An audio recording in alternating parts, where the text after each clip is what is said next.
Hey SB Revolution! This week on Book Talk we're going to be talking about Star Wars Aftermath by Chuck Wendig. So this is Star Wars Aftermath. It takes place about 5 or so years after the end of Return of the Jedi and kicks off the Star Wars literature before the new movie Episode 7 comes out. Kylo Ren behind me. And starts new literature for everybody wanting to get into this universe. It's kind of like Marvel Comics and how they relate to the movies as well. And you don't really need to read the comics to know what's going on in the movies, but it's kind of fun. This is the same thing with this kind of Star Wars literature. And I really like Star Wars, so I read this.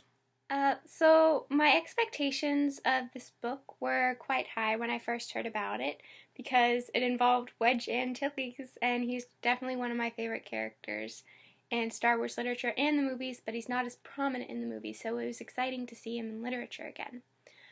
My expectations got lower the more I started reading reviews about it, because I read it a month or two after it came out, and people talked about how it wasn't like the good old literature, and the author's writing was terrible, and I kind of went into this book like, maybe I won't read this because of all these bad reviews. But I decided to do it anyway so that I could criticize it in my own way, which is exactly what I'm doing. So first I just want to start you off with a few basics. This author is this is the first time he's written in the Star Wars universe. So that was different for me, definitely, and I think for him too is a new experience.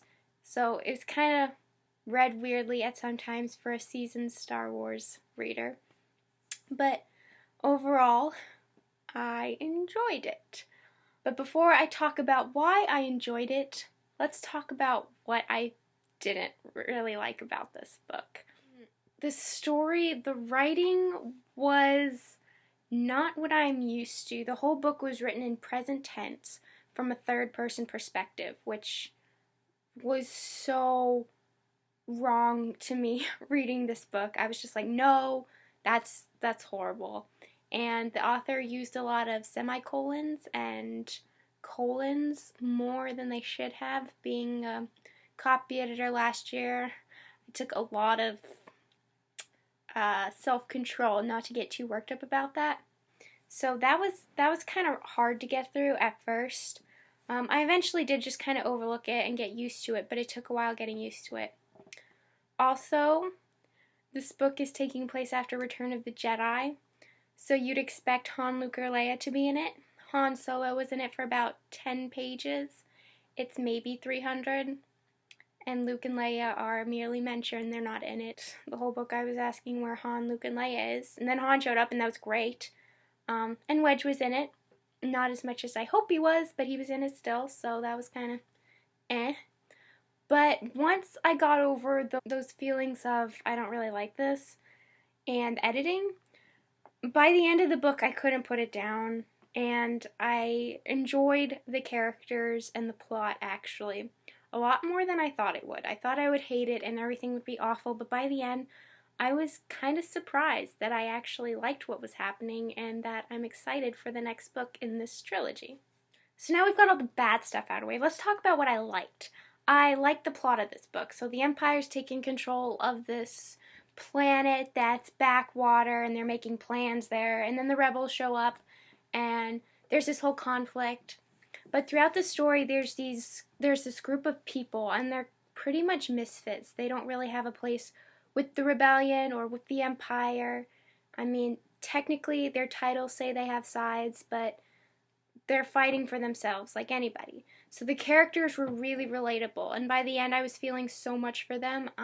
I can't wait to see what happens to this group of, I don't know what you would call it. They just got thrown together, and at first their stories are separate, but it all comes together into this kind of woven story, and that's what I really kind of enjoyed about it, was how all the characters came together.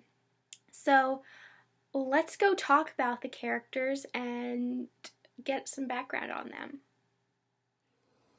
Rey Sloane is the main admiral/antagonist of this story. Moff Pandian is just another Imperial as well. General Shale is also another high-ranking Imperial. Advisor Tashu was Emperor Palpatine's old advisor and now an Imperial advisor. The heroes of the story are Nora Wexley, a rebel pilot come home to find her son, Temin, the teenage swindler, Sinjir, the ex-Imperial officer who now does not know where his loyalties lie, Jazz Imari, a master assassin, and my child Wedge Antilles, who sadly gets captured by the Imperials. I know you guys totally want to read it now because all the characters are awesome and I just explained all of them and you won't get confused in the beginning like I did. So go and read it. I'm pretty sure it will pertain to The Force Awakens because there was a scene on the planet Jakku, which is where part of Episode 7 takes place. So, yeah. I don't think they have it in the library yet, but you can most definitely request it. So, thanks for watching this week's book talk, and may the Force be with you.